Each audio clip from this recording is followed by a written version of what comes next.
Condolences and sympathies once again to all of those Australians and their families who've lost loved ones during the course of these devastating bushfires. 23 confirmed deaths to date, and we are facing another extremely difficult next 24 hours. This is taking a very heavy toll, with more than 1,500 homes already lost throughout the course of this fire season, which has been running since September of this year. From those first fires that I visited up in Canungra, all those months through to most recently now. So our condolences to those who continue to suffer, and many of those who are left in absolutely disastrous situations as we speak. I also want to acknowledge the outstanding work that is being done by all of those who've been turning out and responding to these natural disasters, not just in the states currently impacted most dreadfully, in New South Wales and Victoria today, but also up in Queensland, across in Western Australia, down in Tasmania, even today, South Australia. This has been touching the entire country. The responses that have been led by our states has been extraordinary, and I want to commend all of the state premiers for their very close engagement with the Commonwealth, and particularly the premiers I want to thank for the close liaison they've had with me personally as we've been addressing the many issues that they are attending to as they lead those responses in each of their respective states. I also want to thank the various fire commissioners who've been working closely together, and particularly working closely together with Rob Cameron from the EMA, coordinating the responses across all the states and all the territories. They have been providing a constant stream of advice, not just now during the course of these fires, but as they do each and every day, 365 days a year, which is their job, to continually provide that advice both on preparations and planning, and of course now when we're in the very heat of the fire season itself. A state of disaster was declared and commenced yesterday in Victoria, and as well as there being a state of emergency declared in New South Wales, with very serious fires in South Australia, with further confirmed loss of life there just this morning, and as well as in Tasmania, there being serious fires there. Fires have also been in WA and of course in Queensland, where they continue to burn. In recent times, and particularly over the course of the balance of this week, we have seen this disaster escalate to an entirely new level. This length of season is, of course, in many senses unprecedented, but the ferocity and the absence of dousing rains that would normally bring a season like this under greater control is nowhere in sight. And so that means a much longer season is planned for. When I was in Victoria yesterday, one of the key points that was made to me, that the most difficult part of their season is typically usually ahead of them at this point, going through February. And so there is still a very long way to go. As a result of the lengthy nature of this season and the longer way to go, and the comprehensive application of these disasters in so many states, we have traditionally always acted on the posture of respond to requests in relation to the Commonwealth's action. And that is what we've been doing throughout the course of many months now, whether it's been the work that the Australian Defence Forces were doing in Canungra all of those months ago, through to most recently, the reactions we've had to income support, income loss payments that were made at the request of the New South Wales Government, and the many other requests for assistance with road clearing, or indeed the response that was made with the evacuation yesterday afternoon.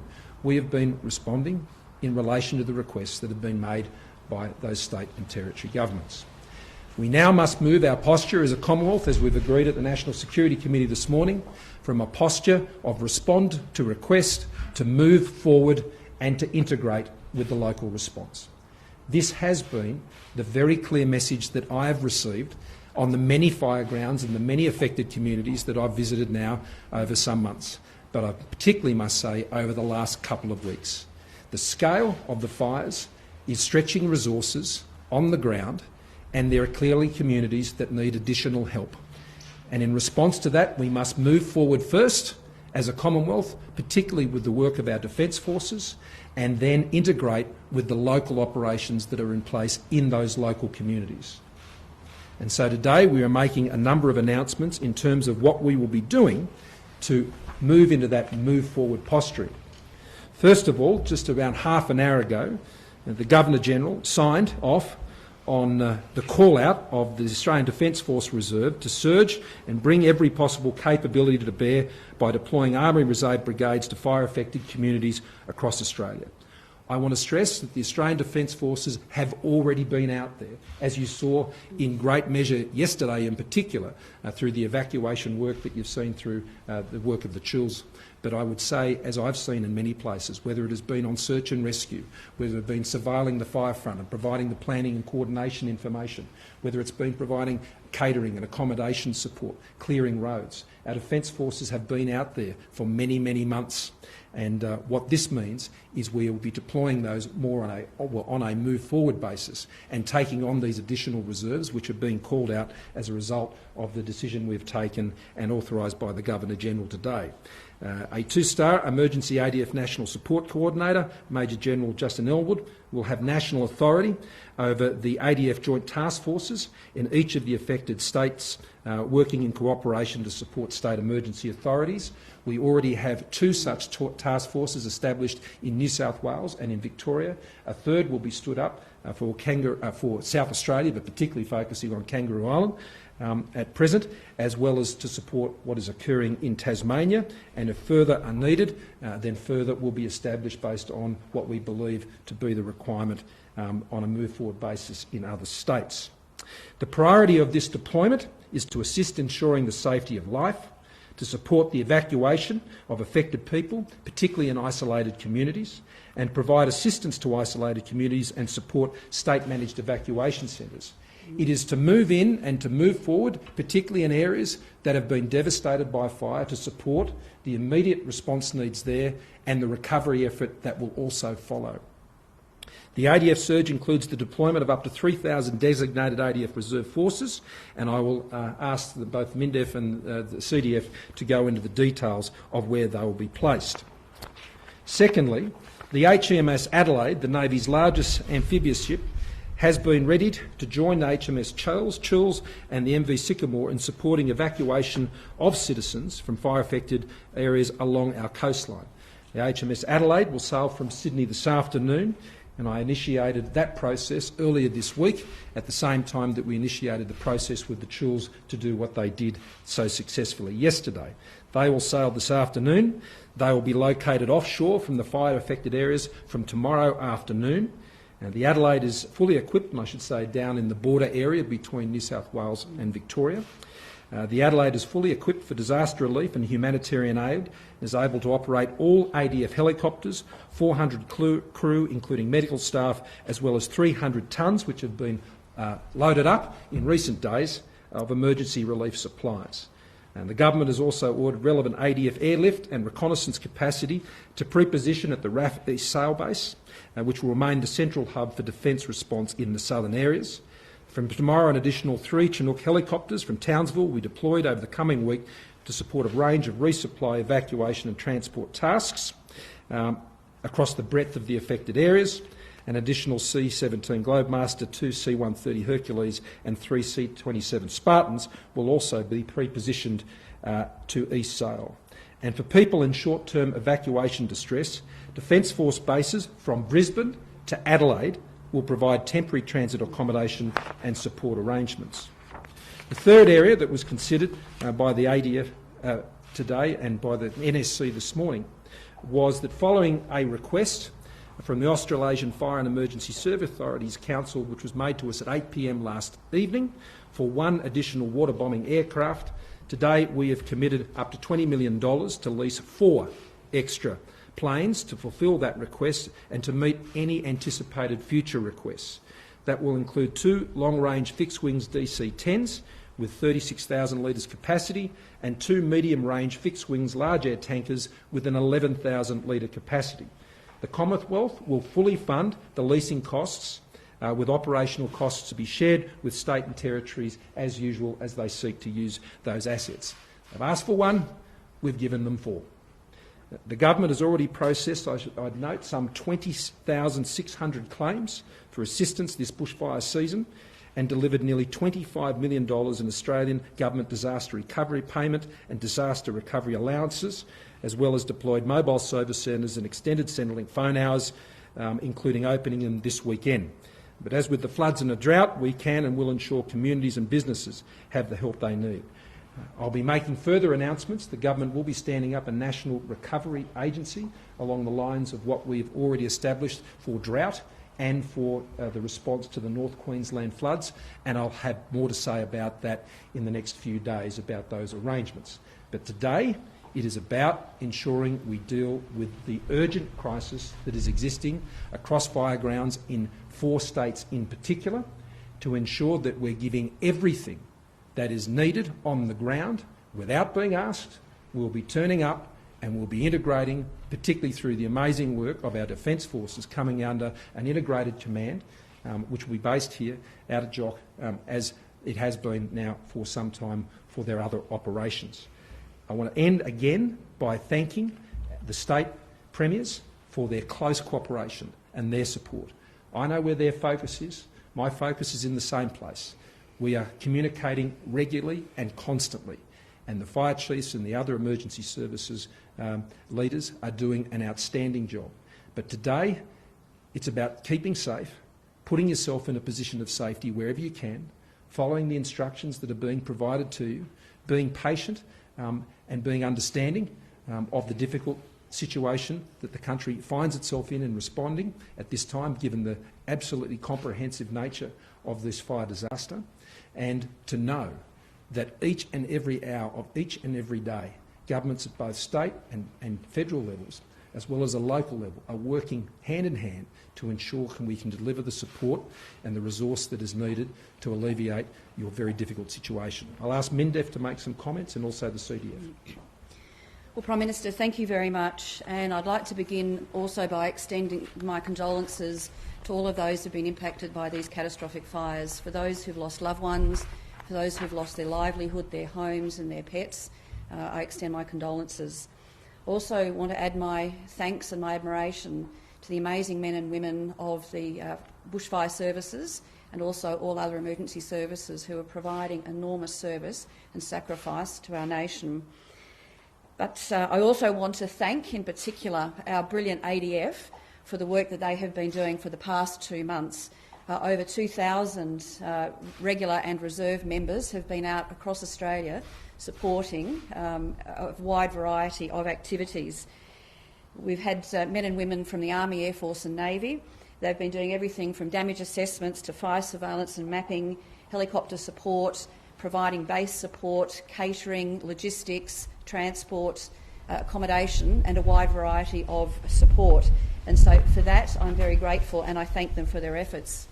3 joint task forces are now operating in New South Wales, Victoria, as well as now in South Australia and Tasmania as of today, to provide command and control of ADF assets in those areas in this difficult time. And as the Prime Minister has said, they will be led by 2-star Major General Jake Elwood, who will be located at Jock in Bungendore with all the appropriate authorities. So what does this mean for the ADF? It means that as we ramp up further in support, our personnel and our military assets can be deployed in a timely manner and also, as the Prime Minister has said, in a very forward-leaning arrangements with state and territories. But it also allows the ADF to remain very agile, and as events unfold, particularly as we see how events today and into the next few days occur, we can respond as quickly and agilely as possible. And also to support evacuees leaving the fire zones, Defence is providing temporary accommodation at bases, as the Prime Minister has said, between Brisbane and Adelaide, and that will continue. But the most significant announcement today is the call-out of the Army Reserves. At the Prime Minister's request early this morning, I signed an instrument requesting the Governor-General call out designated Army Reserve forces. This includes the 4th Brigade from Victoria, the 5th Brigade from New South Wales, and now the 9th Brigade from both South Australia and Tasmania, as well as reserve logistic elements from 17 Brigade, which is headquartered in New South Wales. And can I say the government has not taken this decision lightly. And in fact, it is the first time that reserves have been called out in this way in living memory, and in fact, I believe, for the first time in our nation's history. In November last year, I requested that the Governor-General authorise a much smaller call-out of 20 reserve personnel for service in Queensland. And this was undertaken as a validation exercise in the event that we would need a much larger call-out in this bushfire season, which sadly now has come to pass.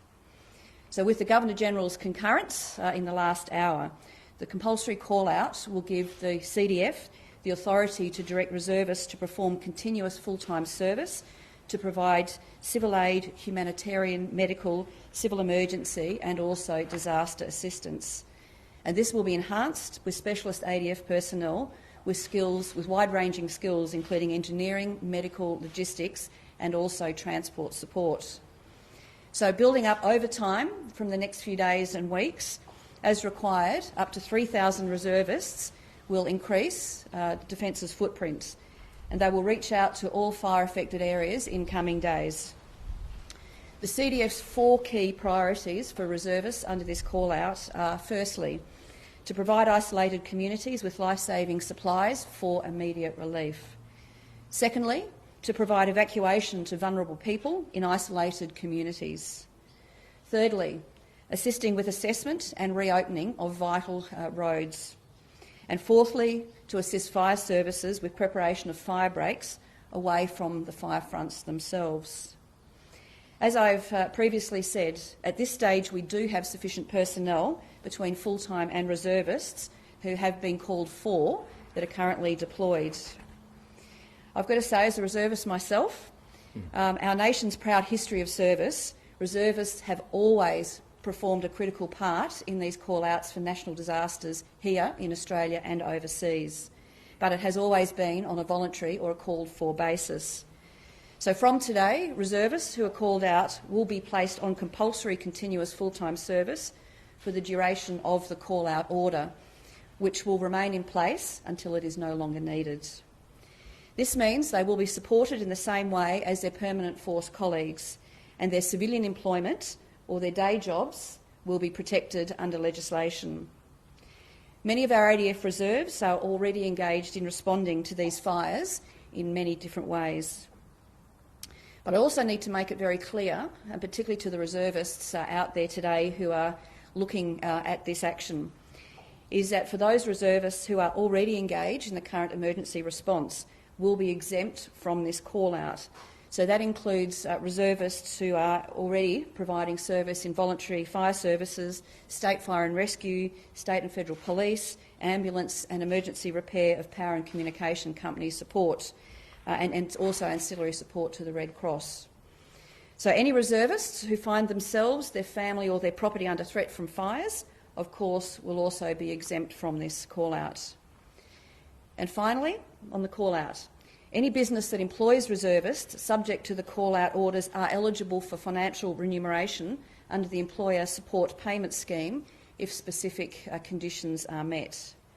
And for those who've got any questions on this today, there is a number that you can call. It is 1-800-DEFENCE. So in conclusion, to the families of our Defence Force personnel, as well as all of those emergency services men and women fighting these fires, I thank you all very much for your service, and also for those of you in the communities who are supporting our ADF men and women out in the community. Particularly for families, your support for your loved ones in uniform makes their service possible. But I'd also like to thank the Prime Minister for his incredible leadership during this difficult time for our country, and also to Minister Littleproud. This has been a whole-of-government effort from the very start, and the cooperation at all levels of government, both federally and with state, has been outstanding. We are not out of this yet, but I want to assure all of you that this is what the ADF does best. They get on with the job and they do it really well. All Australians can be assured that the ADF is doing all it can to support our communities in this time of need, and I end on this point to say I'm incredibly proud to be the Minister of our ADF and see and know what they're doing. In fact, there is probably no prouder Minister for Defence anywhere in the world today. Thank you. Thank you, Linda. Angus, General Campbell, would you like to add further to Linda's comments? Prime Minister and Minister, thank you very much for both of your comments. And could I echo the acknowledgement, the respect and admiration that I and the ADF and colleagues in the Commonwealth feel for the efforts of emergency services, fire services and the leadership of states and territories throughout this bushfire crisis. The announcements today see a lift in our naval on-water presence with HMAS Adelaide joining Choules and Sycamore, an increase in the number of aircraft and helicopters operating in affected areas involving Chinook helicopters, multi-role helicopters, light liaison helicopters, as well as P-8 surveillance aircraft, C-17, C-130 and C-27J transport and lift aircraft. Importantly, the approach of welcoming and opening for temporary transit and support our bases from Brisbane through to Adelaide is to assist those who are evacuating affected areas to return to home and loved ones where they can. The Minister and the Prime Minister have offered in some detail the call-out orders that have been issued. Major General Elwood will command 3 joint task forces and others if they are required, centred on New South Wales, Victoria and South Australia, Tasmania. His role through those joint task forces will be to coordinate, engage and work in complement to the direction and intent of state and territory authorities and to utilise the enhanced capabilities of our called-out reserve elements and those specialist elements of the permanent force that will be put together and working in integrated, self-contained and self-sustaining teams, able to move into areas in coordination with state authorities to assist those isolated communities, to assist persons seeking to evacuate, to support state-established evacuation centres and to work with fire agencies with regard to the cutting of fire breaks or the clearing of roads and any other activity that might assist those isolated communities in terms of resilience, support, care to our people. And I emphasise, it's our people. It's your Defence Force and we're here to serve you. And it's an incredible privilege to find myself leading that Defence Force at this time. And we are moving out and moving forward to work with state and territory colleagues to do everything we possibly can to assist Australia. Thank you. Thank you, Angus. So today's decision puts more boots on the ground, puts more planes in the sky, puts more ships at sea and puts more trucks to roll into to support affected communities. Today I'll also note that the National Security Committee also considered the events that have taken place very recently in Iraq, and I can deal with those matters also by question if you'd like. Let's move to questions. Just in relation to those water bombers, the RFS chief in New South Wales, Shane Fitzsimons, has said today that the federal government rejected the business case a couple of years ago for more of those water bombers. Was that a mistake, and how quickly will they be able to actually be tackling the fires in Australia if you're leasing them? Well, 2 points. First of all, in response to that business case, the government responded with 2 separate decisions of $11 million, which brought it up to the same level of capacity as was sought by that business case. There was a first decision, which I announced just over a year ago, and Linda was the emergency management manager at the time, and more recently, just before this Christmas, there was a second supplementary investment of $11 million, which supported the same business case proposition, and that ongoing support will be there at that level in the budget and going forward. So that business case was addressed through a different method. Well, what happened is we put the resources in to provide the support for those assets, and we have over 147 in fact, and we've just added an additional set of 4 very large assets to that mix. And so we've provided those resources, we'll continue to provide those resources. I note that last night at 8 p.m. we were asked for 1 by those same agencies, and we've provided 4. And so whenever asked, we are responding. But as I said now, we are moving past responding. We're not waiting to be asked. We're moving forward and integrating with what's happening on the ground. Where are the water bombers actually coming from, and which world leaders have you called to ask for water bomber assistance? Well, these arrangements are done through the arrangement of NAFC. Now, I can ask Rob to comment further on this, but what we need are water bombers that meet the technical and specific requirements of their deployment in Australia.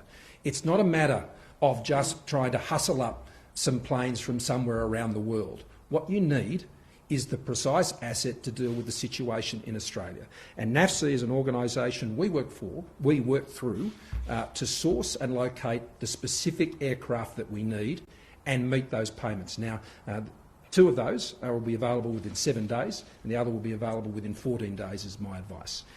We received the request at 8 p.m. last night, and we have actioned it today. As of 1 p.m. today, there are 3 emergency warnings, 16 watch and acts in New South Wales alone. Resources are stretched, as you acknowledged.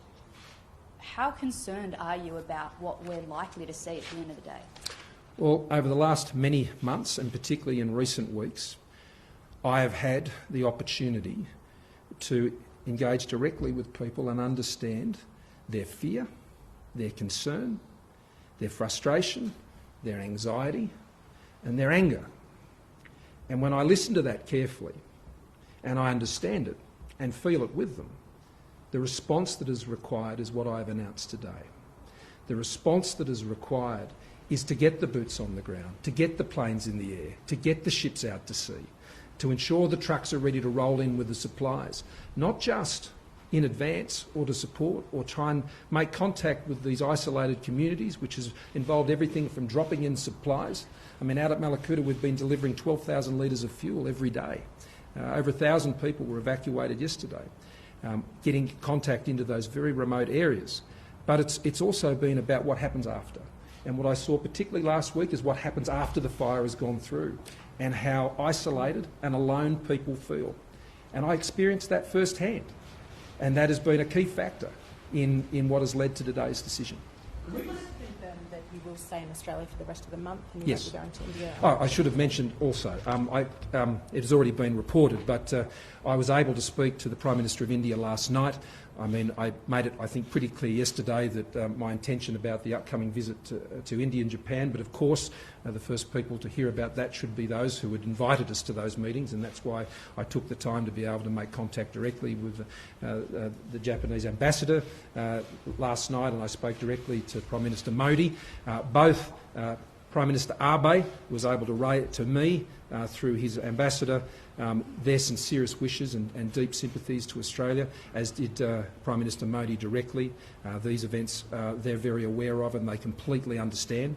I should stress that both of those scheduled meetings are postponed and will be moving quickly to identify another opportunity, preferably earlier this year, where our arrangements can align. And we look forward to that. There was a lot of work that we were looking forward to doing at those meetings, at both of those meetings. We were at a very advanced stage when it came to a lot of our defence, intelligence and security arrangements with both India and Japan, and we were looking forward to progress those as well as broader trade discussions. But they both understand that right now the ongoing nature of these crises, and also the fact that we will move, as the fires roll on, there is a recovery then to be initiated. And the Commonwealth agencies will play a very significant and often lead role when it comes to things like income support and disaster relief and rebuilding businesses and rebuilding infrastructure, which we will do also in concert with the states. And that, I will have more to say about that in the next few days, but that will be a very significant focus of my efforts, particularly over the course of this month, but also continuing to go out and listen to those who are on the ground and provide what other comfort we can through making those visits. Can we just clarify the numbers involved in this extraordinary call-out of reserves? Minister Reynolds, I think you said up to 3,000, and then you outlined exemptions. Does that mean it's 3,000 less those who are exempt, or is there a bigger catchment group of 4,000, 5,000 from which you can and withdraw? Ultimately, it'll be as many as is required. So we're starting the logistics of the call-out today and the processes to contact and identify people and get them enlisted so that they come under the continuous full-time service requirements. But it won't be, we won't be calling out entire brigades. What we'll be doing is the brigades are now already standing up, and they're standing up the task forces, but we'll go through and identify those people that we need, the people who've got the trades and the skills we need for tasks to undertake. So we've estimated up to about 3,000, but again, it might be less. It just depends on what's actually required as we go forward. Because at the moment this is open-ended, so we haven't got an end date to this. So the numbers will ebb and flow, but ultimately we will be there as long as we're needed until communities are able to sustain a lot of the local logistics themselves through local businesses in particular. And if we need to call out more, we will. I think that's important. And going across all the announcements we've made today, as you heard, the Minister of Defence had already effectively drilled this exercise earlier to ensure we were in a position to make this very decision. The decisions that were made in relation to the deployment of the Chills and the Sycamore, and indeed the Adelaide, had been made earlier this week, and the loading up of stores and the dealing with getting the Adelaide ready for deployment had been happening now for some days. And equally, the work we've been able to do to move on the aerial, the water bombers, as I indicated yesterday at the press conference, this is something that Emergency Management Australia, working together with the states and territories, have been pre-positioning for, which means enables us to move as quickly as we are. Just on that, have you spoken to the states about this and have any expressed reservation about this, about you potentially tripping over each other, which is what you said at your press conference? Yeah, I spoke this morning particularly to those states directly affected, and I spoke to Premier Andrews and Premier Berejiklian and Premier Marshall and Premier Hodgman, all of whom welcomed the initiative, and as I made clear, and as both MINDEF and the CDF has said, move forward and integrate.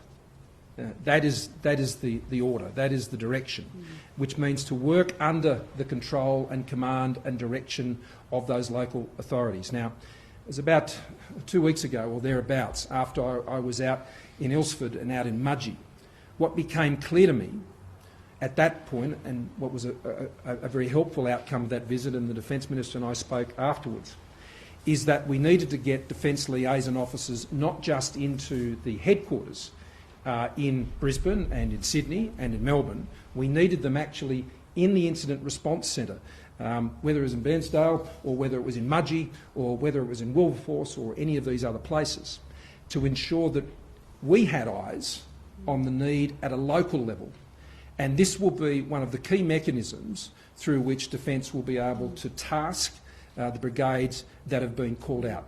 We will know what is coming through by our direct liaison in those incident response centres. I was in Bega the other day and speaking to our Defence people there.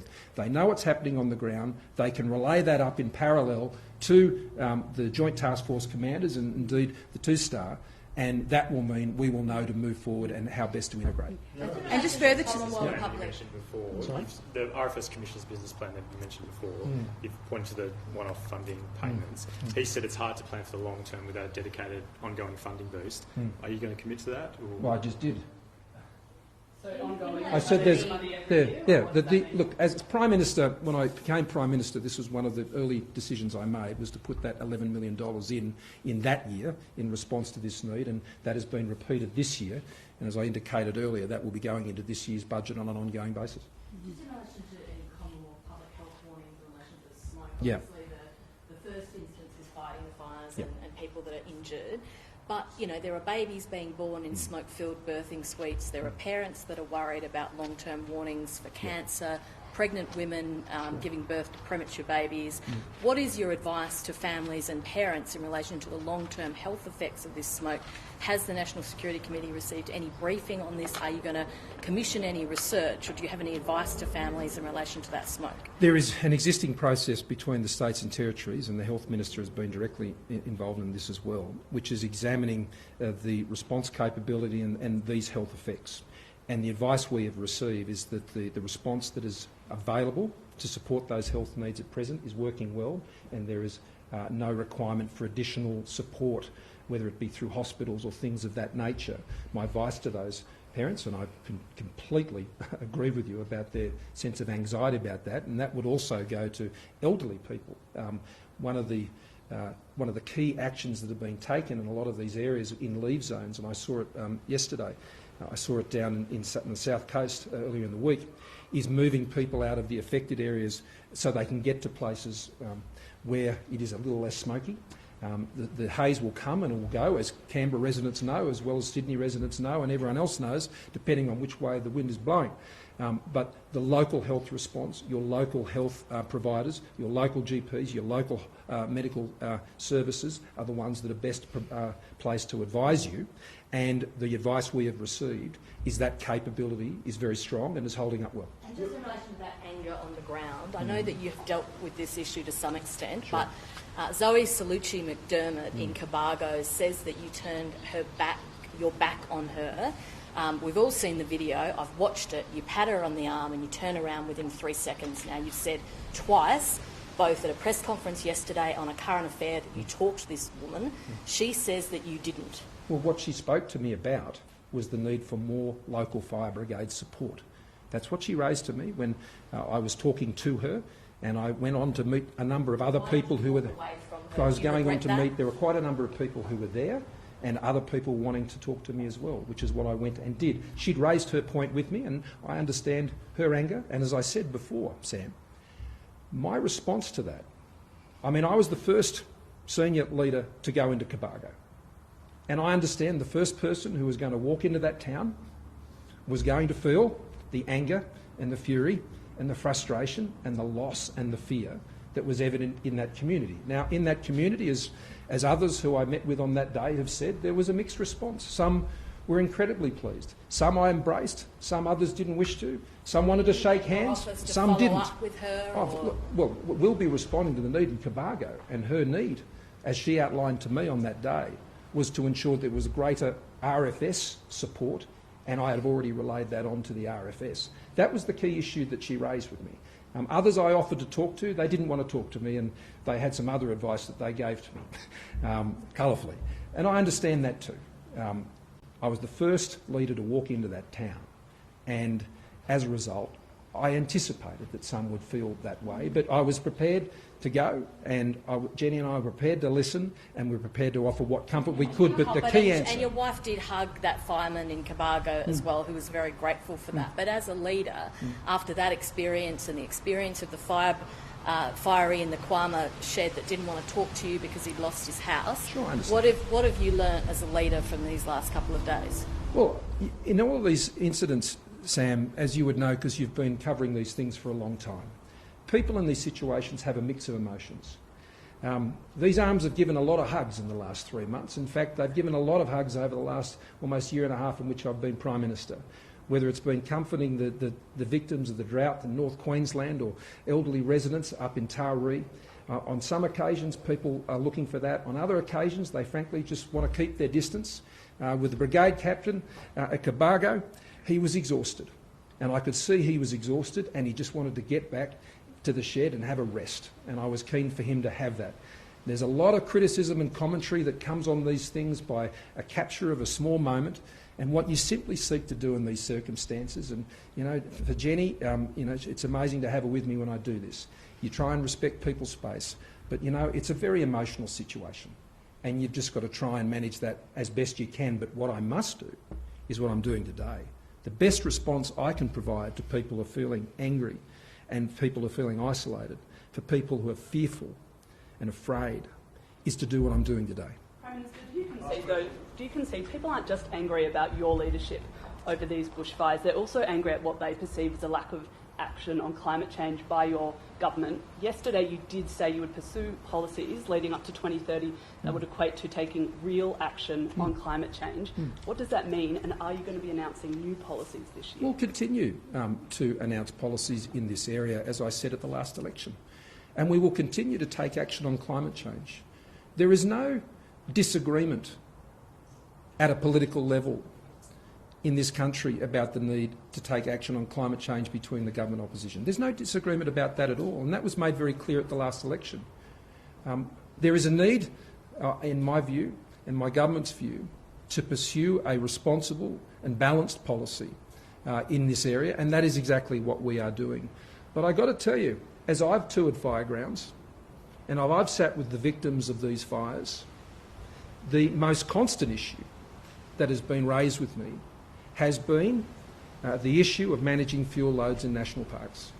That has been, particularly where I was in Gippsland, the most common issue raised with me. And you raise an important point and a right point about our changing environment and our changing climate. What that means is events such as we've been seeing, and it is the culmination of both the savage drought together with many other impacts, not least being the impacts of arson, the number of arsons we've seen through this fire season, is understanding all of those and assuring that we've got regulations and policies in place that enable to deal with these longer seasons that don't often come sometimes with dousing rains. And that means you've got to deal with hazard management in national parks. And often it is the case, those who on one hand say they're seeking those actions on climate change which we're delivering, can on the same hand also be those who don't share the same urgency of dealing with hazard reduction. These are difficult issues to balance and resolve, and this of course will be one of the things that we will consider when premiers come together after they've been dealing with the fires, and that's where they want to be at the moment. I've spoken to premiers about this. They don't want to be coming to meetings, they want to be dealing with the fires, which is exactly where they are, and they'll continue to do that. It's one of many issues, but I've got to tell you, the issue that is needed today is boots on the ground, planes in the air, ships at sea, and trucks rolling into communities that have been impacted. Thank you all very much. On Iraq, yeah, I'm happy to because we're getting the wind up. Just one on Iraq, the killing of Iranian General Qasem Soleimani. You said National Security Committee discussed it. What did they discuss? Did the US give advance notice? And where does it leave the force protection for Australia's maritime security construct element? Well, let me deal with a couple of things on this. I obviously won't go into the sensitive details of things that are discussed in the National Security Committee. You wouldn't expect me to. But I will say that what we are urging and are in constant contact with our partners is exercising restraint and pursuing de-escalation when it comes to these issues. Our goal remains a united and stable Iraq, which is what also the Canadian government has said, and we echo the sentiments that they've expressed. We are very mindful and have spent a lot of effort focusing on those Australians who find themselves in the Middle East at this point, and particularly in Iraq, and also in diplomatic posts in the region, and assuring ourselves of the protections that are in place and support that is there for those individuals. And we are monitoring that situation incredibly closely. I would also say that we have been aware of the concerns that the United States have had in relation to some practices by the Iranians for some time, and I will leave it to them to talk to what their actions are. But we've been aware of their strong views about those things for many years, and I think that speaks for itself. But what we are pursuing is a restraint and a de-escalation of the situation, and staying in constant contact with our partners over this issue, as well as ensuring the protection of those Australians who find themselves in that region. Now, you mentioned the construct. The Toowoomba hasn't yet left, but it'll be making its way firstly to Mumbai, I understand, and it'll be steaming towards there in a few days' time, and we will continue to monitor that situation very closely. Thousands of British troops are there, and they weren't told, they weren't given any warning of this action. Was Australia given any warning? The United States took this action based on their own information, and they took that action without discussing it with partners. Samantha, could I also just say in relation to force protection, for all of our 2,000 deployed personnel, force protection is always under constant reassessment, and that is particularly so in the Middle East. We have personnel in Iraq in 3 separate locations, and the CDF and his team are now doing a reassessment, but we are making sure that they are as safe as we can make them. And there is contact that is occurring, as I said before. I mean, the Defence Minister will speak to our counterpart this afternoon. The Foreign Minister has already spoken to the Department of State in the United States. And so there is a constant engagement there, and I'll be undertaking whatever engagements I need to do at that level as well. Are there any concerns for Australians in the Middle East that you have? Well, it's a dangerous area. It always has been. I was there with the CDF just over a year ago, and the Governor-General was only just recently there, just before Christmas. It's a very dangerous area. We have people at Taji, we have people there at Baghdad Airport and in the headquarters there, and about 250 280 Defence Force personnel who are there as we speak. And let's not forget also the diplomatic personnel that are in these places. Our embassy there in Baghdad has moved to a very heightened sense of security and is effectively in lockdown. And that is the appropriate response, I think, given the security situation. Has there also been any advice as to whether fuel here could skyrocket as a consequence of what's happened? Look, no, there's been no advice on those things at present. I should also stress, given you've raised that issue, we'll also be in contact today with AEMO, given the risks to the Snowy Hydro assets and generation capability and transmission lines there, which have a fairly significant supply to especially Victoria. That's something that we manage through AEMO. Our advice currently on that is that obviously could have a big impact on electricity supplies, but in isolation of themselves that can be managed. But obviously, given the extreme weather conditions we have at the moment, the loss of that transmission capability combined with other high demands could obviously put a very serious strain on the system. And so the Energy Minister will be liaising closely with AEMO on those issues as well. Prime Minister, there are already reports off the back of this press conference that one of the reasons why you decided to take control of this situation is that you were frustrated that New South Wales was not accepting offers of assistance. Shari Markson has been reported that. Has there been any issues or problems with you offering assistance and New South Wales offering a rosier position on the ground than actually was the case? Look, what we've been doing is working closely with New South Wales. As I said, up until now we've been working to a respond-to-request posture, and we believe because of the escalation of the scale of what is occurring across now, specifically, most significantly, 4 states, that is really going to stretch resources now, and I saw that on the ground when I visited communities, that it really does now require us to cut down the response time for us to move first and move in and integrate under that local command to ensure that these gaps are closed. So this is in no way any criticism of any state agency. As I started this press conference, I complimented the states. I compliment Premier Berejiklian and I compliment Shane Fitzsimmons, who has been, as always, an outstanding leader. He's the fire chief that I think, together with the other fire chiefs that have done an amazing job, both in preparing for this incredibly serious event and leading that response throughout this event. And Sam, that's also one of the reasons why we've pushed out the liaison officers, so that we've made it very clear through Rob Cameron's organisation, EMA, that the states actually know what they can ask, because this is an unprecedented level of support. So part of it has been also for us to communicate early what we can do, and for the states then to be in a position to feel comfortable to ask us. So for all Australians today, stay safe, listen to the instructions, stay patient, and be kind and support each other, as I know Australians will. In crises and disasters like this, I always see the best of Australians, and the best of Australians will be on display, particularly those very much in the face of that ferocious fire front. And I want to thank all of those for everything they're doing today, every child they comfort, every service they render in ensuring that we get through today and that we get into the rebuilding phase. And I want to assure Australians about this. We will rebuild. And at a Commonwealth level, we will be playing a significant role, as we have in response to previous disasters, to ensure we meet and beat this challenge, as Australians always have. Thank you very much.